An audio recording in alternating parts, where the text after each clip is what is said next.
नमस्कार। आप सबका यहाँ बहुत बहुत स्वागत। कैसा है मूड आपका?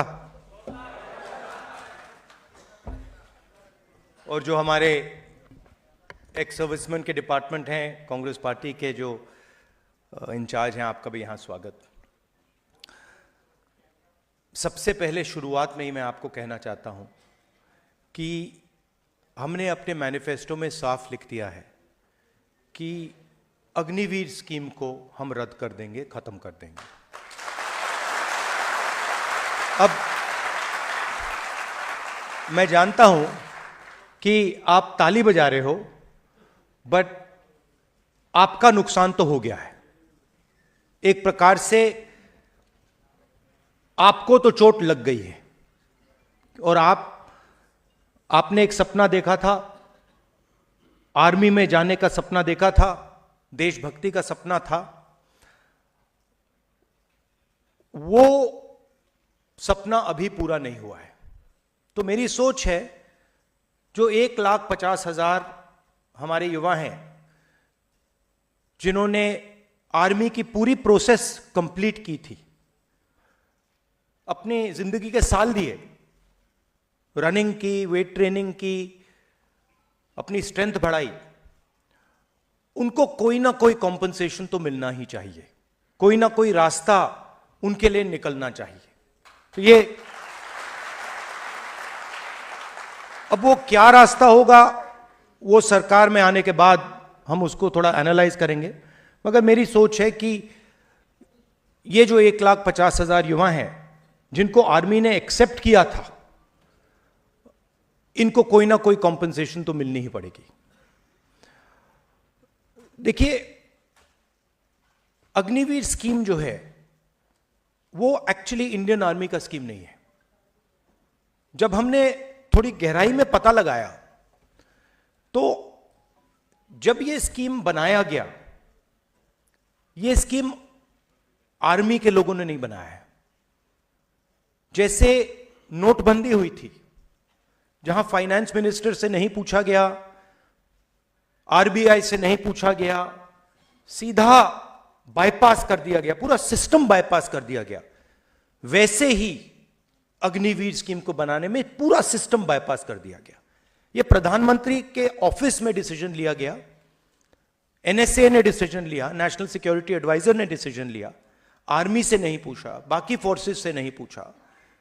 तो एक गलती तो स्कीम है कि स्कीम ही गलत है, मगर दूसरी गलती यह भी है कि आपने ये स्कीम लागू किया, मगर जिन लोगों के लिए आप स्कीम बना रहे हो, ना आपने उनसे पूछा, ना आपने सेना से पूछा, ना आपने हिंदुस्तान के डिफेंस एस्टेब्लिशमेंट से पूछा। मतलब आपने पूरा का पूरा कॉन्स्टिट्यूशन, पूरा का पूरा सिस्टम बाईपास कर दिया।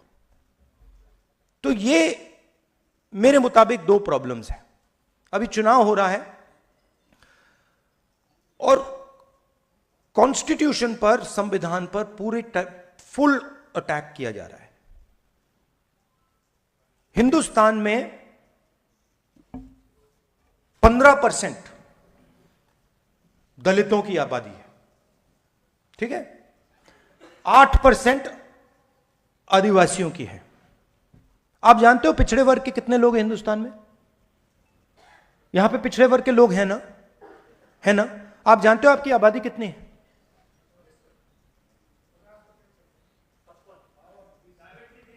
देखो, किसी को नहीं मालूम। 50, 55, 52, 73,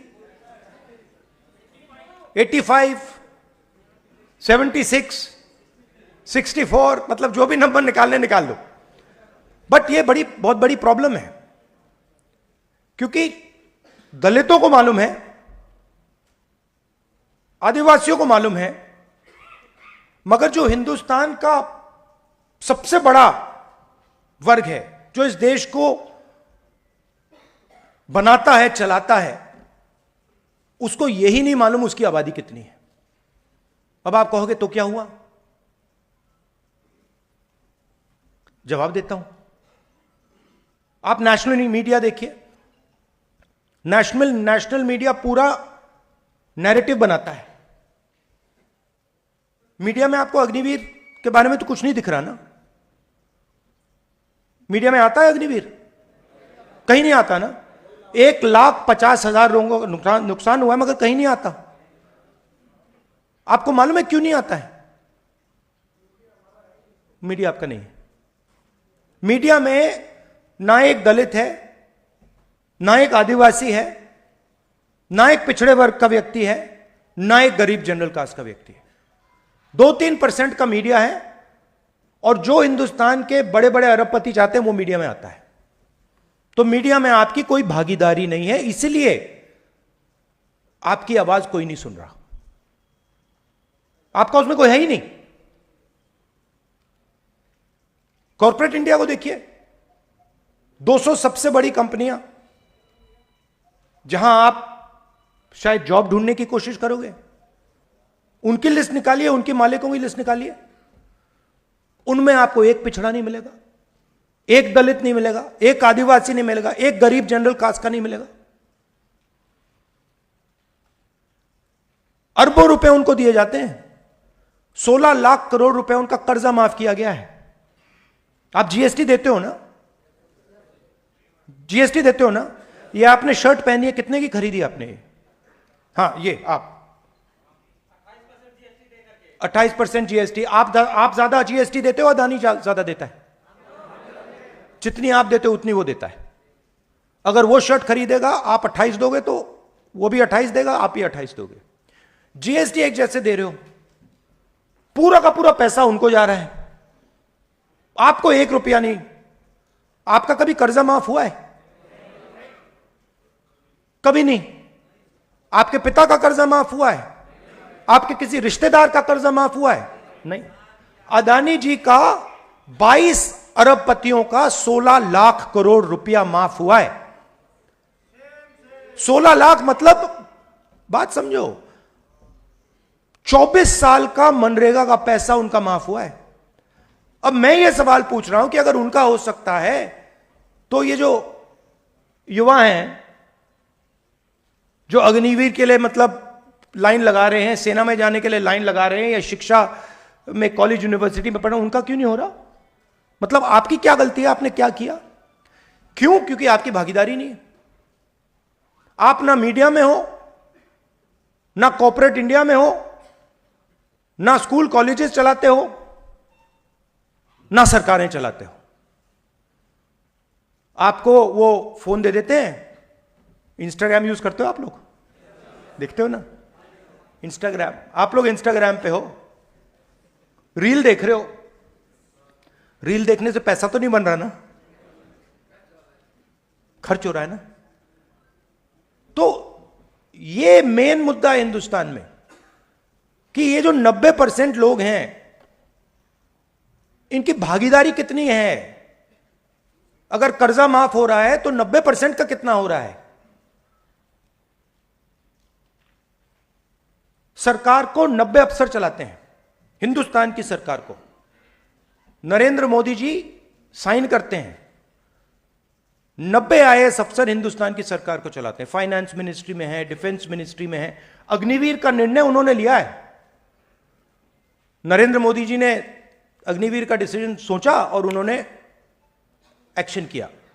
पूरा स्ट्रक्चर उन्होंने बनाया, कितने पैसे मिलेंगे, कितने सालों के लिए होगा, ये पूरा उन्होंने बनाया। 90 हैं। 90 में से 3 पिछड़े वर्ग के हैं, और उनको पीछे किसी छोटे से डिपार्टमेंट में बैठा रखा है। फाइनेंस मिनिस्ट्री में कोई नहीं है, डिफेंस मिनिस्ट्री में कोई नहीं है, बड़ी बड़े मंत्रालयों में कोई नहीं है। 3 दलित, 3 ओबीसी, 1 आदिवासी। और अगर आप बजट को देखेंगे तो अगर हिंदुस्तान की सरकार 100 रुपए खर्च करती है, तो जो 90% आबादी वाले हैं वो 6 रुपए 10 पैसे का निर्णय लेते हैं। पहले पब्लिक सेक्टर हुआ करता था, आर्मी हुआ करती थी, ये सारे के सारे रास्ते बंद किए जा रहे हैं।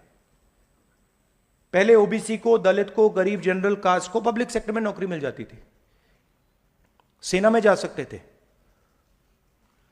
पेंशन मिलती थी। अग्निवीर क्या है? अग्निवीर का सच्चा मतलब है कि जो गरीब लोग हैं, उनको हम पेंशन नहीं देना चाहते, उनको हम शहीद का दर्जा नहीं देना चाहते, उनको हम कैंटीन नहीं देना चाहते। अमीर लोग हैं उनको यह सब मिल जाएगा,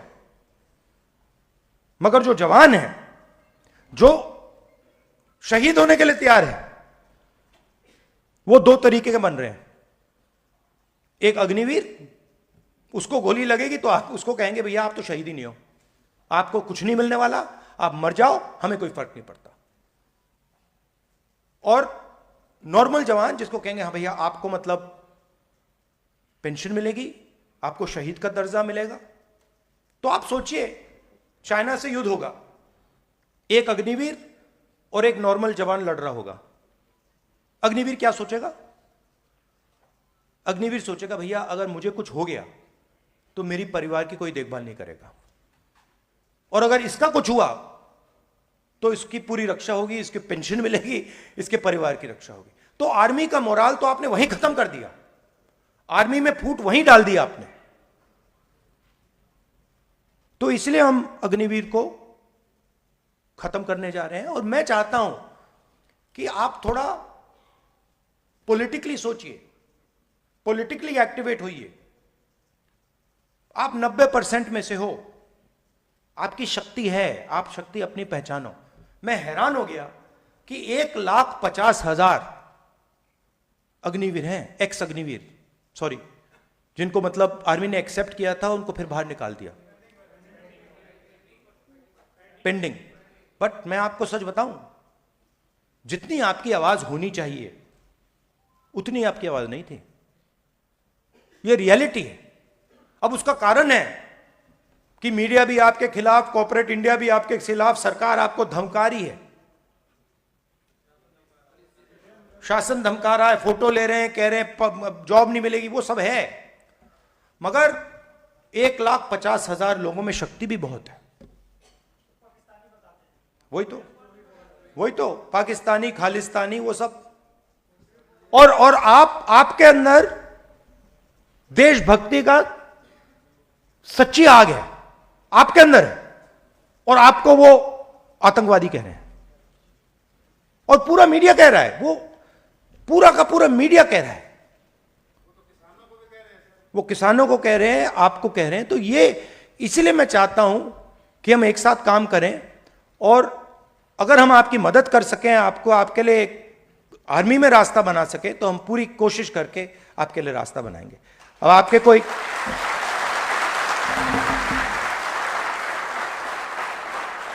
अब आपके सवाल होंगे, आप पूछिए, मैं खुशी से जवाब दूंगा।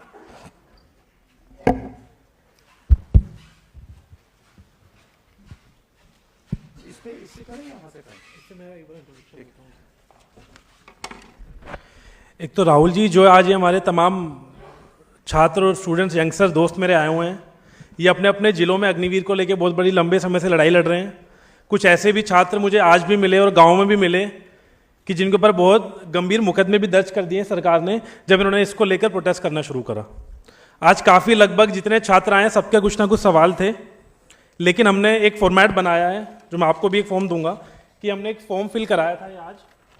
इस फॉर्म में हमने 10 से 12 स्टूडेंट करें आइडेंटिफाई, जिनके हमने सबके जो सवाल थे वो ले लिए थे, और सबको हम उनका जवाब देंगे आपकी चिट्ठी के माध्यम से। 10 से 12 लोगों के हमने रैंडम पिक करे क्वेश्चंस, जो आपसे सवाल करेंगे। और एक बात मैं जरूर बोलना चाहूँगा अभी, कि ये पॉलिसी एक ऐसी सरकार और एक ऐसे प्रधानमंत्री जी लेके आए हैं जो खुद लगभग एक प्रदेश के 15 साल मुख्यमंत्री थे, लगभग 10 साल से देश के प्रधानमंत्री हैं, लगभग 75 साल उनकी उम्र है, और वो युवा साथी को बोल रहे हैं कि आप 4 साल में रिटायर कर जाओ। तो इससे ज़्यादा छल किसी युवा के साथ मैं नहीं समझता होता है। अब मैं आप साथियों से भी अपील करूंगा कि अपनी बात 1 मिनट के अंदर रखें, और साथ के साथ अपने बारे में भी बताएं, अपनी जर्नी के बारे में बताएं, आप किस परिवार से बिलोंग करते हो, आप क्या करते हो। तो मैं नाम लेने शुरू करूंगा और 1 मिनट के अंदर आप अपना सवाल करें। पहला नाम है पंकज कुमार गया। मैं पंकज कुमार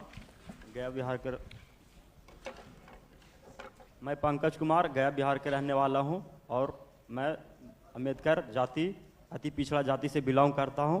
सर, मैं अपना समाज में, अम्बेडकर समाज में मैं फर्स्ट बार आर्मी को भर्ती देखा था, जिसने 3 से 4 साल हमने प्रैक्टिस किया, तो लास्ट एज में मेरा आर्मी का मेरा पूरा प्रक्रिया हमने पास कर ली। तो सर पूरा प्रक्रिया हमने पास कर ली, तो सरकार ने मेरी भर्ती को पूरा रद्द कर दी, मेरी भर्ती को पूरा रद्द कर दी।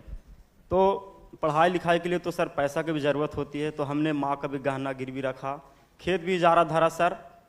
तो बहुत स्थिति बहुत दयनीय हो गई सर, और ऊपर से मेरा भर्ती भी कैंसिल हो गया, और इसका मैं बहिष्कार किया, रोड पे बहिष्कार इसको किया, तो मेरे ऊपर मुकदमे लगे जिसमें 12 धारा मेरे ऊपर लगे, और जब 12 धारा लगे तो हमें जेल में बंद कर दिया 3 महीने के लिए। हम 3 महीने जेल में रहे। उसके बाद सर बाहर आए तो अब कुछ ओवर एज भी हो गया, हम अब कुछ करने लायक भी नहीं है। अब सरकार ने तो बोल दी भी है कि जिसको ऊपर अग्निवीर के मुकदमे होंगे वो जॉब में नहीं जा सकते। तो सर मैं जाऊं कहाँ, मैं क्या करूं? और सर मेरे पास पैसा भी नहीं था दिल्ली आने के लिए। मेरे घर में 3 kg चना था, वो चना बेच के आया जिसमें 90 रुपया मेरे पास था। करूं तो क्या करें सर?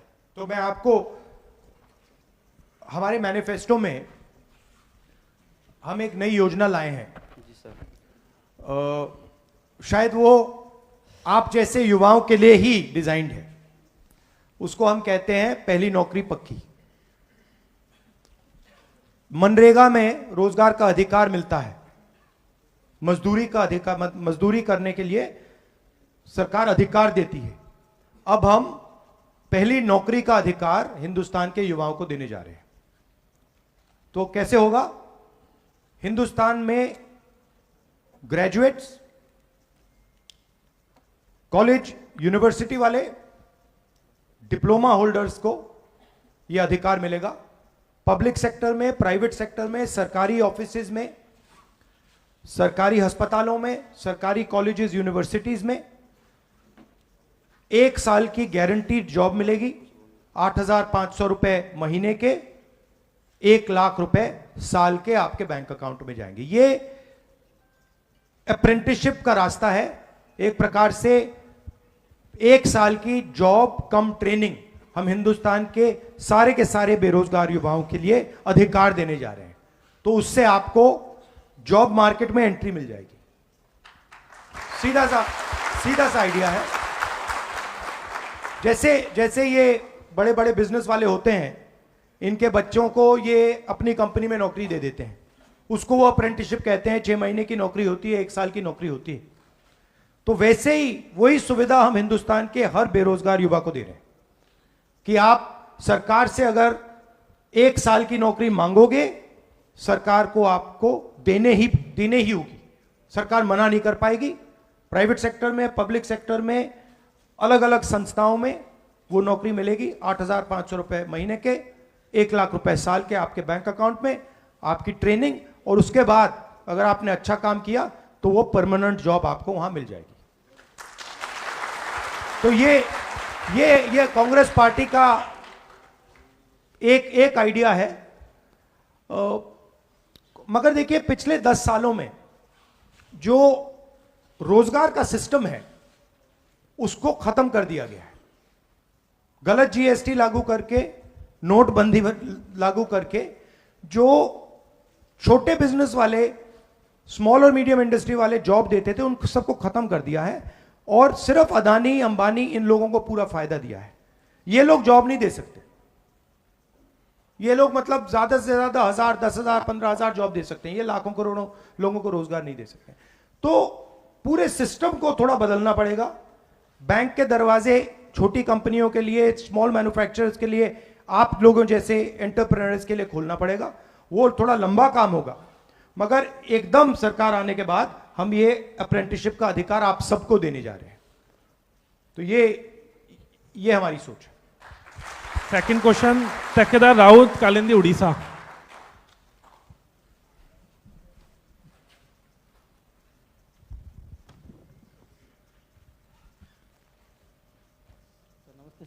नमस्कार। थोड़ा जोर से बोलो भैया। यहां आ जाओ, ऐसे करो, यहां आ जाओ, यहां आ जाओ, यहां आ जाओ, यहां आ जाओ।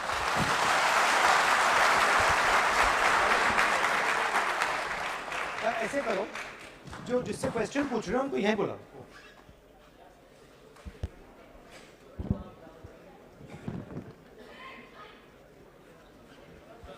नमस्कार ब्रदर, कैसे हो? क्या नाम? क्या नाम?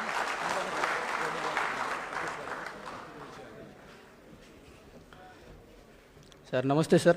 नमस्कार। मेरा नाम टंकाधर राउत है। मैं उड़ीसा का कलाहांडी डिस्ट्रिक्ट में रहने वाला हूँ और ओबीसी कास्ट से मैं बिलोंग करता हूँ। मेरा क्वेश्चन तो 2 क्वेश्चन है, लेकिन पहला भाई ने पूछ लिया। मैं भी 1.5 लाख की वजह से हूँ, जो कि पेंडिंग आर में भर्ती से कैंसिल हो गया, और वो तो पूछ लिया, आंसर में मैं पा गया मैं।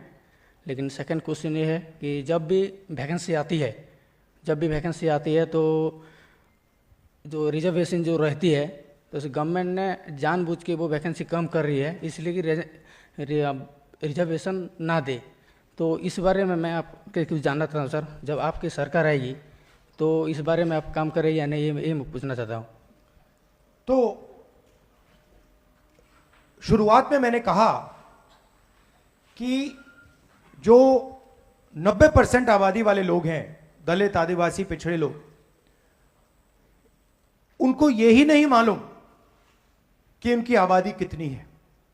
और अगर आप उनसे पूछो कि भैया आपके लोग मीडिया में कितने हैं, कॉर्पोरेट इंडिया में कितने हैं,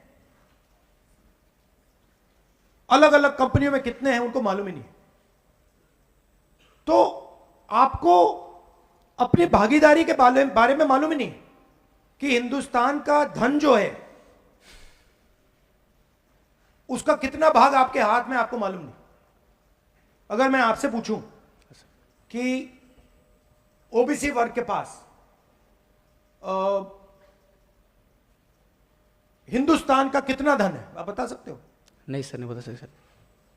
ये मैं आपने बोल दिया कि भैया तकरीबन 50% आबादी है, मगर भागीदारी कितनी है कोई नहीं बता सकता। तो हम जाति जनगणना करने जा रहे हैं। जाति जनगणना मतलब इनको पता लग जाएगा कि ओबीसी वर्ग के प्रेस में इतने लोग हैं, कॉर्पोरेट इंडिया में इतने लोग हैं, जुडिशरी में इतने हैं, आर्मी में इतने हैं, हमारी भागीदारी कितनी है वो भी पता लग जाएगा, और हमारे लोग कहां बैठे हैं, कितने बैठे, वो भी पता लग जाएगा। मतलब दूध का दूध, पानी का पानी हो जाएगा। आजकल क्या हो रहा है,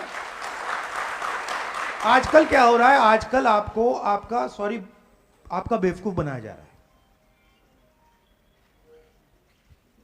आपको बड़ी बड़ी लंबी बातें बोली जाती हैं, मगर जो मेन इशू है, हिंदुस्तान का धन कितना है, कहां है, किसके हाथ में है, यह मेन सवाल है। जब आप अग्निवीर की बात कर रहे हो, आप यही तो कह रहे हो ना, जितना हमें धन पहले मिलना चाहिए था वो उतना नहीं मिल रहा। वही तो कह रहे हो ना, वही कह रहे हो कि भाई पेंशन नहीं मिल रही, कैंटीन नहीं मिल रही, शहीद का दर्जा नहीं मिल रही। आप अंत में बात पैसे की होती है। जब आप रिजर्वेशन की बात कर रहे हो, आप पैसे की बात कर रहे हो। भैया देखो, उसको नौकरी मिल गई, हमें नौकरी नहीं मिली, उसे पैसा मिल रहा है, हमें पैसा नहीं मिल रहा। तो जाति जनगणना से पूरे देश को पता लग जाएगा कि हिंदुस्तान का धन कहां है, किसके हाथ में है, पिछड़ों के हाथ में कितना, दलितों के हाथ में कितना, गरीब जनरल कास्ट के हाथ में कितना, महिलाओं के हाथ में कितना, पूरा साफ हो जाएगा सबके सामने। उसके बाद न्यू पॉलिटिक्स शुरू होगी। उसके बाद ये स्टेज पे ऐसे कभी नहीं खड़े होंगे।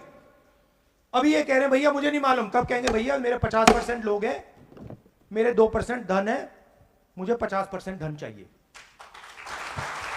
सीधी सी बात होगी। तो ये हमारी सोच है। जाति जनगणना पहला कदम है, और ये सिर्फ जाति जनगणना नहीं होगा, ये इकोनॉमिक सर्वे होगा। मतलब हिंदुस्तान में धन जो है वो किसके हाथ में है, और हर संस्था का सर्वे होगा। देखिए मैं आपको सीधा बता देता हूं, 90 अफसर हैं दिल्ली सरकार को चलाते हैं। 6 रुपए 10 पैसे 100 रुपए में से ओबीसी, दलित, आदिवासी निर्णय ले रहे हैं। क्यों? इनको कोने में कैसे बैठा रखा है? बताइए कैसे? इनमें कोई कमी तो नहीं है ना? आप में कोई कमी तो नहीं है ना? कोई कमी नहीं है। तो अगर कमी नहीं है तो ये आगे क्यों नहीं बढ़ रहे? हाँ, ताकत पता नहीं है। और एक और, ACR, एनुअल कॉन्फिडेंशियल रिपोर्ट, जिससे इनकी हत्या होती है। ACR जानते हो क्या होता है? ये देखो कैसे पॉलिटिकल लोग हो आप। बाबरिया जी, ACR क्या होता है?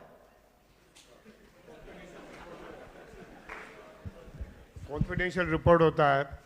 जैसे मैं राहुल जी के साथ काम करता हूँ, 1 साल के बाद राहुल जी देखते हैं कि बाबरिया जी क्या काम कर रहे हैं, मगर वो उसमें कोई बड़ी एक ऑब्जेक्टिव की वजह कोई लाइकिंग डिसलाइकिंग से मेरे ख़त्म कर दिया कि तो बराबर नहीं है, तो ये जो उसका ACR होता है मेरा ख़त्म हो गया, तो मेरा आगे बढ़ने का रास्ता बंद हो जाता है। तो जहाँ तक आपकी सिस्टम का सवाल है, ऑफिसर्स होते हैं, अन्य अपर कास्ट से होते हैं, क्या होते हैं, तो वो लोग आपका रिपोर्ट ख़त्म कर देते हैं, तो आपको प्रमोशंस भी नहीं मिलता है और आपको सही जगह भी नहीं मिलती है। तो ऊपर जो अफसर बैठा होता है, सिंपल सी बात है भाई, ऊपर जो अफसर बैठा होता है उसको ACR का हक मिलता है। ACR मतलब एनुअल कॉन्फिडेंशियल रिपोर्ट। तो जो भी मुझे अच्छा नहीं लगता उसको मैं खत्म कर देता हूं। मैं सीनियर अफसर बैठा हूं, मुझे दलित अच्छे नहीं लगते, खराब ACR दे दी। मुझे OBC अच्छे नहीं लगते, खराब रिपोर्ट दे दी। यही सिस्टम है।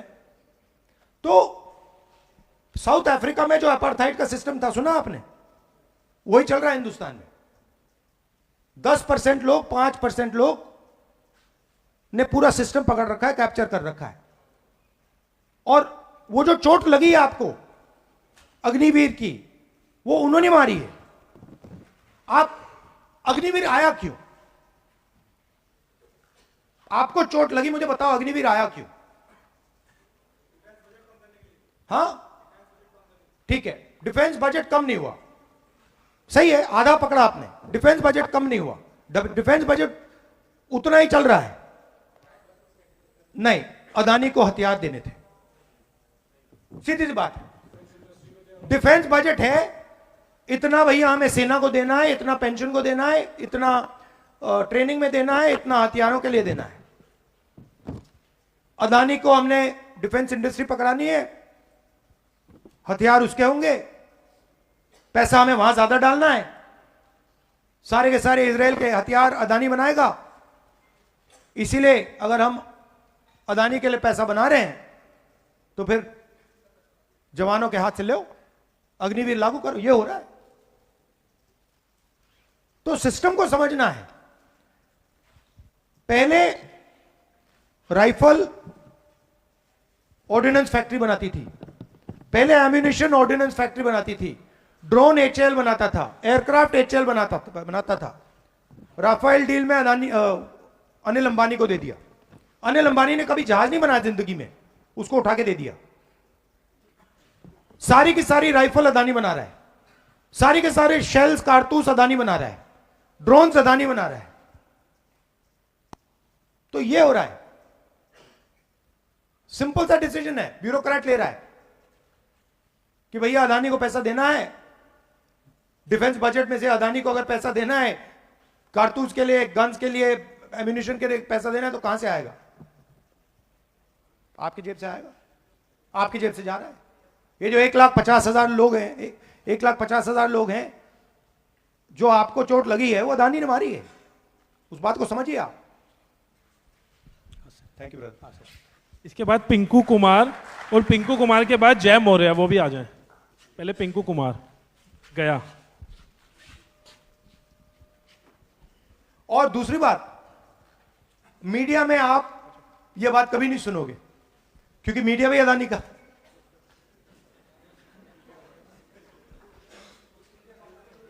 वेस्ट इंडिया कंपनी है, पहले ईस्ट इंडिया थी, अब वेस्ट इंडिया हो गई है। नमस्कार जी, बिहार के हो? आओ।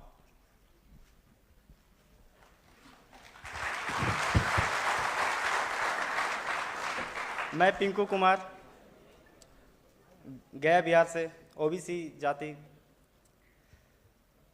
मैं वही जो भाई लोग बता रहे हैं 1.5 लाख युवा पीड़ित अभी तक घूम रहे हैं, दर दर की ठोकरें खा रहे हैं, पैसे नहीं घर से मिल रहे हैं, नहीं जुट पा रहा है गार्जियन से आके यहाँ बंगला साहिब गुरुद्वारा में खाना खाया जा रहा है, फिर लात मार के भगाया जा रहा है, फिर वही ट्रेन पकड़ के वहाँ भी टीटी भी घुसा मार रहा है, ट्रेन में जगह भी नहीं मिल रही है, बाथरूम के गेट पे सो के जाते हैं आते हैं। वंदे वंदे भारत, वंदे भारत, वंदे भारत, वंदे भारत हम लोग का नसीब ही का है सब। वही बात बताने आए हैं कि जो बीजेपी बता रहे हैं कि हमारी कांग्रेस की सरकार आएगी तो मंगलसूत्र होता है जो माँ पहनती है वही बेच देगी कांग्रेस।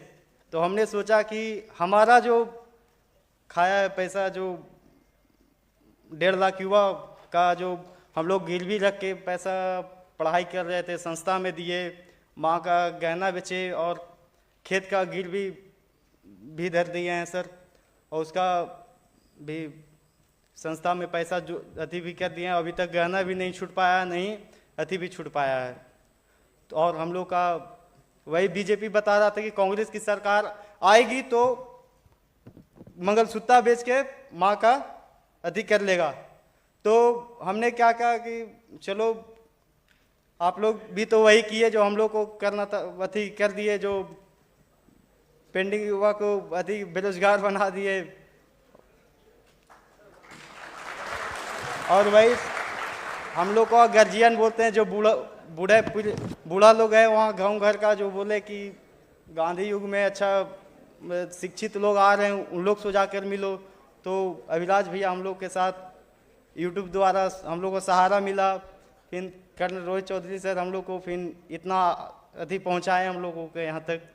और देखते हैं हम लोग आज अभी तक जगाए हुए हैं कि राहुल सर अब हम लोग को कुछ करे। हम लोग बहुत दर दर की ठोकरें गांव घर से, हम लोग को शादी भी हुआ, माँ का भी गहना नहीं बचा पाए, और हमारा शादी ठीक हुआ था कि लड़का अब तो जॉब पा लिया है, तो जॉब पा लिया तो न माँ का गहना बचा, न पत्नी को हम अब मंगलसूत्र पहना पाए हैं।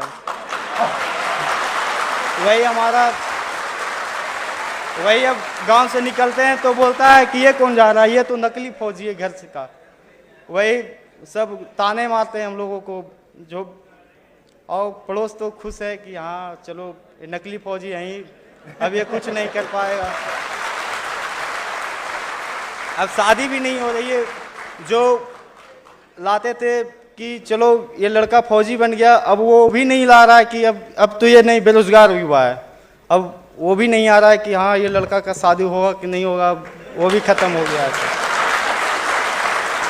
ये जो आपसे यही है कि हमारा ये भर्ती पूरा करवा दें आप लोग से, यही नहीं, हम तो पूरी कोशिश करेंगे कि कोई ना कोई कॉम्पनसेशन 1,50,000 युवाओं को कोई ना कोई कॉम्पनसेशन तो हम देंगे। आखिरी बात, ये जो बोल रहे हैं मोदी जी बोल रहे हैं, हमारी महालक्ष्मी योजना है, पता नहीं आपने सुनी है नहीं सुनी है? सुनी है। पहली बार दुनिया की कोई भी सरकार महिलाओं के बैंक अकाउंट में सीधा पैसा डालने जा रही है, और 10-15 हजार रुपए नहीं, 10-15 हजार रुपए नहीं, 1 लाख रुपए साल के हिंदुस्तान की सबसे गरीब महिलाओं के बैंक अकाउंट में डाल रहे हैं। 8,500 रुपए महीने के, 1 लाख रुपए साल के गरीब परिवारों के बैंक अकाउंट में, महिलाओं के बैंक अकाउंट में हम डाल रहे हैं। तो मोदी जी को थोड़ी घबराहट है, इसलिए ये उल्टी सीधी बात बोल रहे हैं सर। तो हम मगर पूरी मदद करेंगे भैया, हम पूरी कोशिश कि हमारा ये मिशन कंप्लीट हो जाएगा। मिशन आपका कर देंगे। अब जैम हो रहे हैं, आपकी शादी में हो जाएगी। अभी तक चप्पल टूटल पहन के घूम रहे हैं इधर उधर से। शादी हो जाएगी, शादी हो जाएगी। मैं आऊंगा आपकी शादी में, पक्का।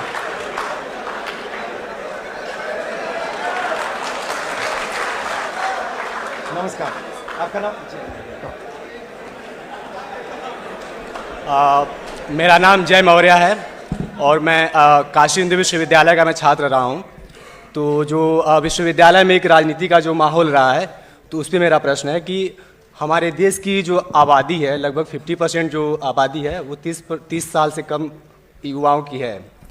और जो राजनीति की जो युवाओं की राजनीति में जो पहली सीढ़ी है, कहीं ना कहीं विश्वविद्यालय को माना जाता है।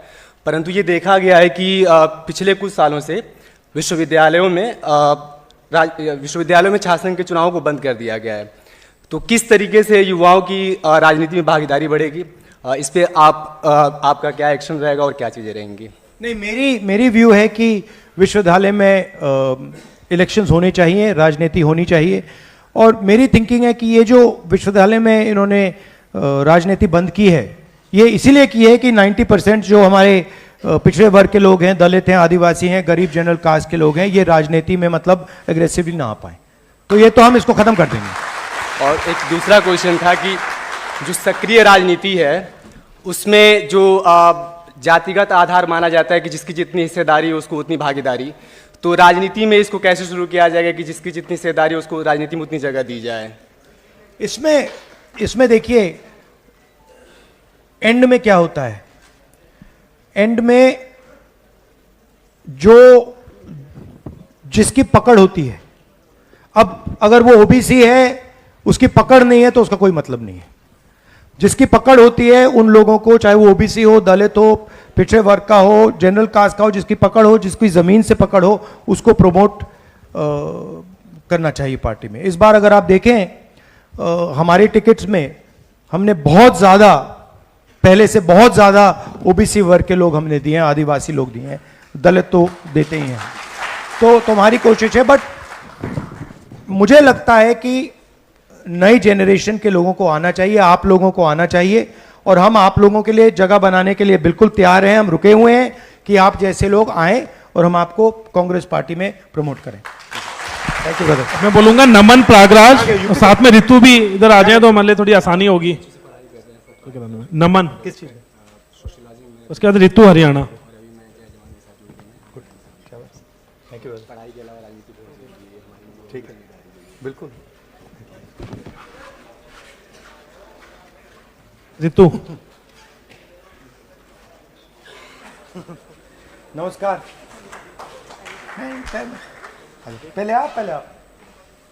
मैं नमन इलाहाबाद का रहने वाला हूं और उत्तर प्रदेश में रहने वाला हूं।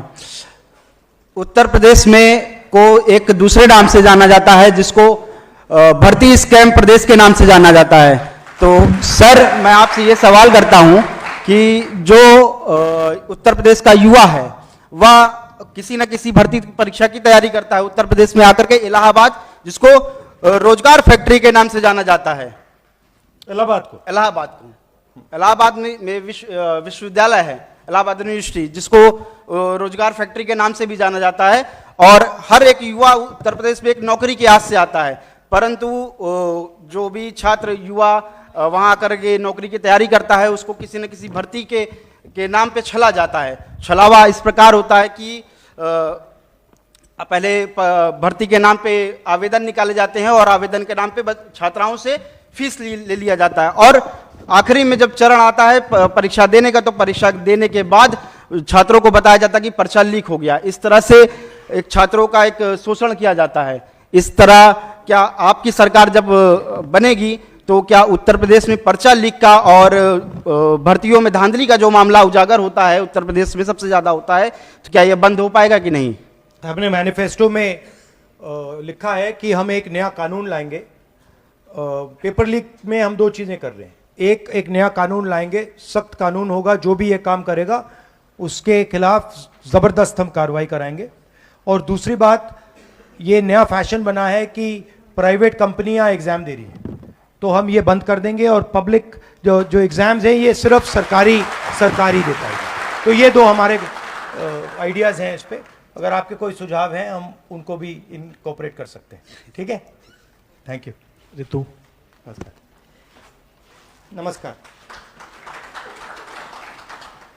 नमस्कार, मेरा नाम ऋतु है। मैं बहादुरगढ़ हरियाणा से बिलोंग करती हूँ। मेरे पिताजी एक किसान हैं, मैं आम किसान परिवार से बिलोंग करती हूँ। मेरा सवाल यह है कि महिलाओं को मानसिक तौर पर और शारीरिक तौर पर योग्य नहीं समझा जाता कि वो आर्मी में जाकर अपना योगदान दें। और मेरा सपना है कि मैं कमांडो फील्ड में जाके एक कमांडो बनूं।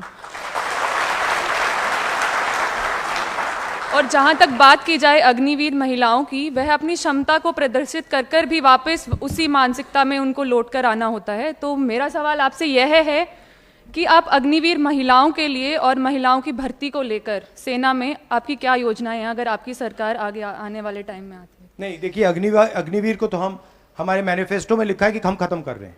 तो अग्निवीर को तो स्क्रैप करा जाएगा अगर हमारी सरकार आएगी। जो पहला सिस्टम था, जो परमानेंट सिस्टम था, पेंशन वाला सिस्टम था, उसको हम फिर से लागू करेंगे।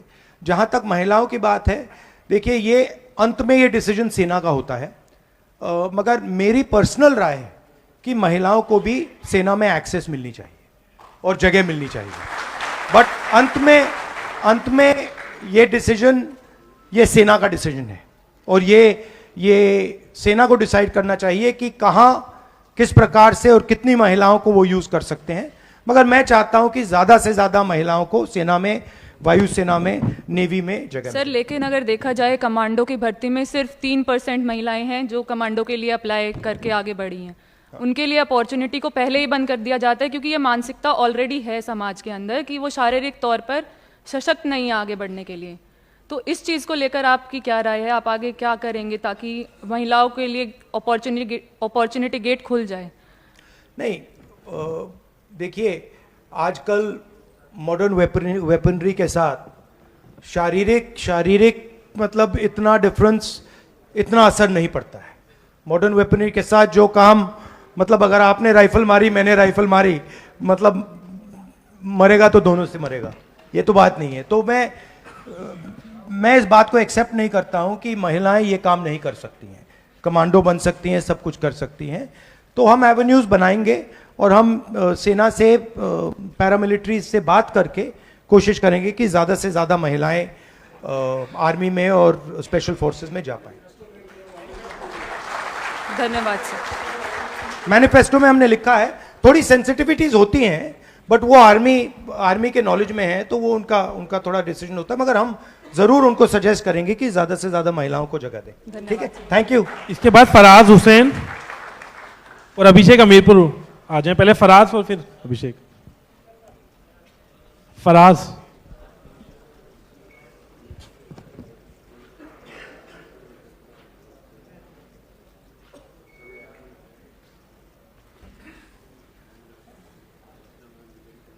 नमस्कार, कहाँ के हो आप? यूपी फर्रुखाबाद। सर नमस्कार, मेरा नाम फराज हुसैन है। मैं यहाँ पर शिक्षा और रोज़गार की बात हो रही है, यहाँ पर मैं एक स्पेशल डिस्क्रिमिनेशन एड्रेस करना चाहता हूँ। मैं फराज हुसैन जामिया से हूँ और मेरा नाम ही डिस्क्रिमिनेटरी है। संस्थाओं में संगठित रूप से जिस तरीके से मुस्लिम युवाओं और महिलाओं के साथ पढ़ाई में और नौकरियों में डिस्क्रिमिनेशन हो रहा है,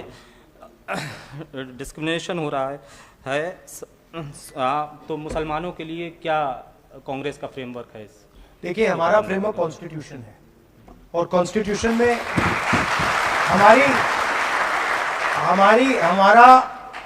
हमारा फ्रेमवर्क कॉन्स्टिट्यूशन ऑफ इंडिया है, लोकतंत्र है। और कॉन्स्टिट्यूशन में साफ लिखा हुआ है कि हिंदुस्तान के सब सिटीजन्स एक जैसे हैं, कोई कम नहीं है, कोई ज़्यादा नहीं है, कोई धर्म कम नहीं है, कोई जात कम नहीं है, कोई भाषा कम नहीं है। तो हमारे लिए कोई डिस्क्रिमिनेशन नहीं है। हम जानते हैं कि बीजेपी की विचारधारा हमारी विचारधारा से बिल्कुल अलग है, हम उनकी विचारधारा से लड़ रहे हैं और हम चाहते हैं कि हिंदुस्तान में सब लोगों के लिए जगह हो, सब लोगों की रिस्पेक्ट हो, सब लोग एक दूसरे से मोहब्बत करें और आदर करें एक दूसरे का। तो कोई कंफ्यूजन नहीं है हम में। मैं जानता हूं कि आपको मुश्किल हो रही है, मगर घबराइए मत, सब ठीक हो जाएगा।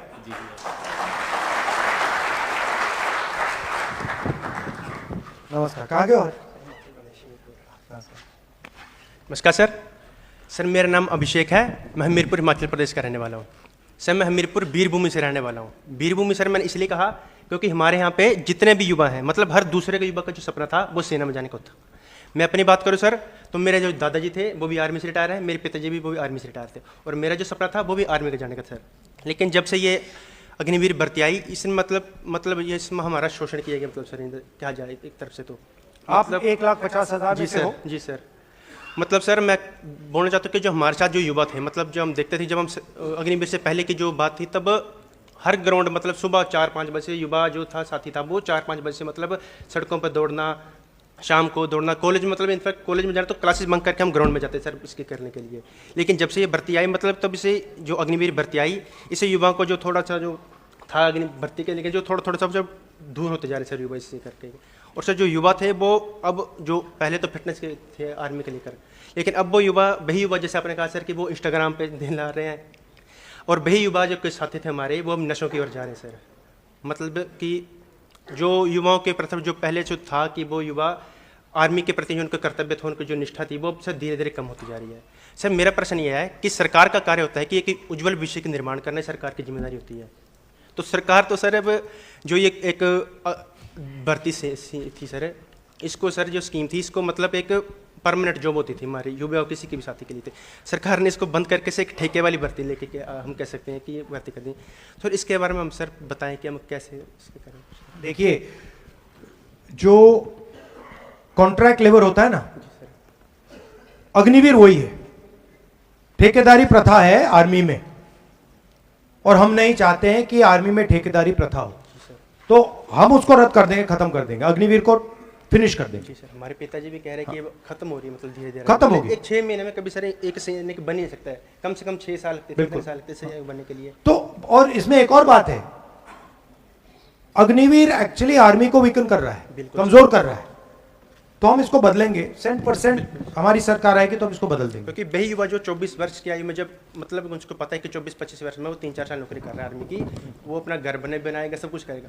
अभी जो नई भर्ती रही इसके करके वो युवा जो है वो 24 साल की उम्र में घर बैठ जा रहा है, उसमें उसकी शादी भी होगी सर। कोई बच्चों के मतलब पेरेंट्स जो पीछे की होती है कि उनको उम्मीद होती है अपने बच्चों की, हमारे बच्चा घर बनाएगा, सब कुछ करेगा, मतलब तो फिर उससे तो हमारा शोषण ही हो रहा है ना, कि युवाओं का शोषण हो रहा है सर। बिल्कुल बिल्कुल हो रहा है, बिल्कुल सर, तो इसको हम करेक्ट कर देंगे। जी सर, थैंक यू ब्रदर। अबे नंदिनी, उत्तराखंड।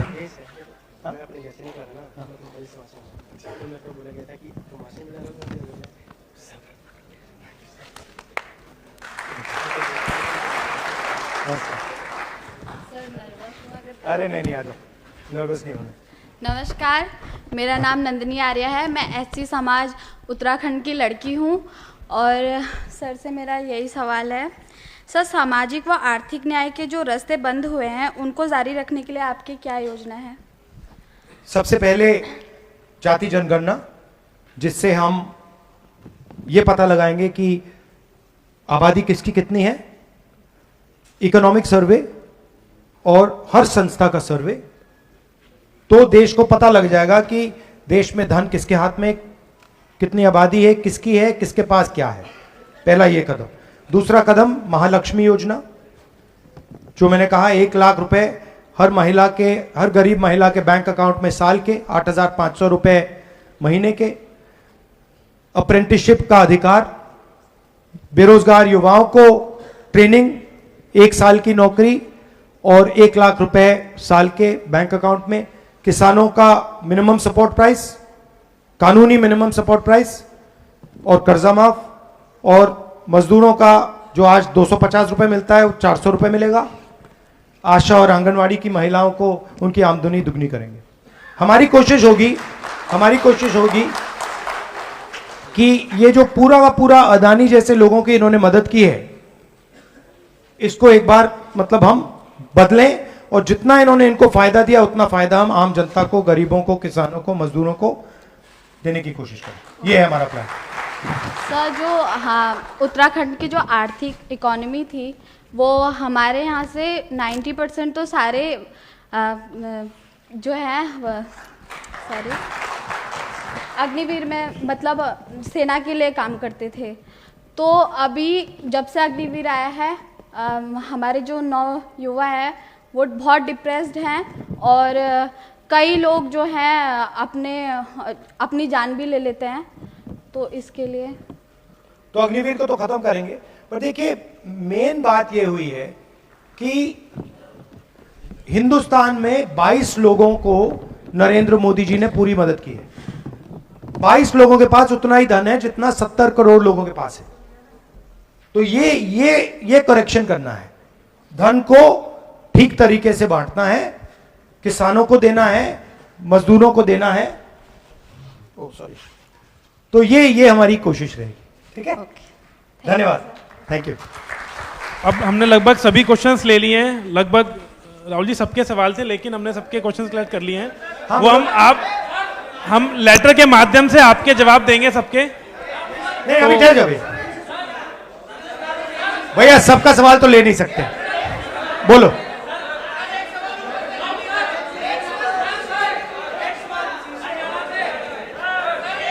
अब हो गया, आप ऐसे तो नहीं कर सबके सकते। जो सवाल हैं वो हमने ले लिए थे, हम आपको नहीं कर लेटर के सकते। जवाब से देंगे। एक sir, Rahul ji last question ले लो। सो आप प्लीज एक बार बैठ जाइए। इनको बुला लो, इनको बुला लो। हाँ सी आप आइए। हाँ आप आइए। ठहर जाइए क्या?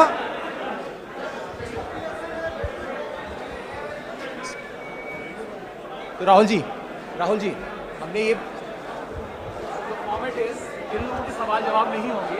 I'll do that. So we'll basically write. हाँ नमस्कार, क्या सवाल है?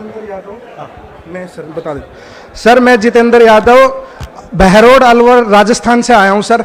और सर मेरा कोई, मैं 2 मिनट लूंगा सर सिर्फ, मेरा कोई पॉलिटिकल वो नहीं है। मेरे को फोन गया, मेरे को पता लगा, मैं आया हूं, ना मेरा कोई राजनीतिक मतलब है। अभी तक जो भी चीजें, सर मेरे घर में 5 आर्मी में 5 सदस्य हैं। मेरा पापा आर्मी में है, मेरा बेटा मेरे साथ आया है सर, आर्मी में भर्ती होना चाहता है मेरा बेटा, लेकिन रोहित नाम है सर, ही सिटिंग हेयर। मेरा बेटा भी आर्मी में भर्ती होना चाहता है सर। मैं आपको बता रहा हूं, हमारे गांव में 25 लड़के सुबह 4 बजे उठ के दौड़ लगाते हैं। उन 25 लड़कों ने साथ, जब हमारे यहाँ पे पोलिंग हुई तो मेरे को कहा अंकल जी हम बूथ पे खड़े होंगे, और हमारे बूथ से पार्टी को जिताया इन लड़कों ने। इनका वोट भी नहीं है इन लड़कों ने, किस लिए? सिर्फ अग्निवीर के लिए। और ये कह के आया था सर मैं राहुल जी के साथ फोटो खिंचवाऊंगा मेरा बेटा। और सर एक चीज और, 17 साल की उम्र में भर्ती हो रहा है, 4 साल में वो घर पे आ रहा है। जब 17 साल की उम्र में भर्ती होगा, जो मैं ऐड करना चाहता हूं सर इस मीटिंग में, जिसके पास पैसा आएगा 50,000 रुपए 60,000 रुपए महीने का, उसके सर खर्चे बढ़ जाएंगे, पर्सनल खर्चे बढ़ जाएंगे, उसका लाइफ स्टाइल थोड़ा सा बढ़ जाएगा। 4 साल बाद वो घर आ जाएगा, घर आने के बाद में इनकम खत्म हो जाएगी, लेकिन लाइफ स्टैंडर्ड उसको मेंटेन करना पड़ेगा। और सर वो आर्मी में जाके वेपन चलाना सीख के आ जाएगा। सर गुंडागर्दी बढ़ेगी, सर अपराध बढ़ेंगे, इसको जल्दी रोकना है। और सर अगर मगर की बात नहीं है, पूरा देश का युवा आपके साथ है, 150 से ऊपर नहीं आ रहे। मैं थैंक यू ब्रदर, बहुत अच्छा बोले। He wants a photograph, so just take him out so that he can get a photograph. Okay. आ जाओ रोहित, चलो आ जाओ, ऊपर आ जाओ। सर मेरे मोबाइल से ले लूं? हाँ ले लो सर। ये क्या बात है? अब मेरा आपसे निवेदन है कि व्यवस्था बनाए रखें, इसके बाद आ जाओ, आ जाओ। जी अच्छा ठीक है सर, इसका ड्रीम था। Thank you sir, thank you. Love you brother, thank you. हमारे बूथ से तुमने जीता है, अलवर से ललित यादव जीत रहा है। देखिए, नहीं मैं बता रहा हूं, सुनिए, सबके जवाब तो नहीं दे सकते क्योंकि मुझे अगला प्रोग्राम भी करना है, मगर जो आपके सवाल हैं अगर आप लिखित में दे देंगे, हम हर सवाल का आपको जवाब दे देंगे। आप सबका दिल से बहुत बहुत धन्यवाद कि आप आए, और हमारी कोशिश होगी जो 1,50,000 लोग हैं उनकी हम मदद करें, उनके लिए हम रास्ता खोलें। धन्यवाद, जय हिंद। राहुल जी अभी हम संविधान की शपथ लेंगे। सभी बैठे रहिए, संविधान की शपथ लेनी है।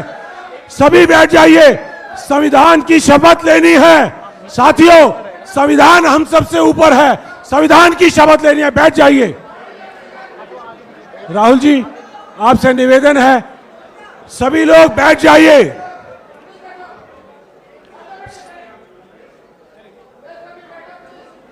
सभी लोग अपनी अपनी जगह पर खड़े हो जाएं।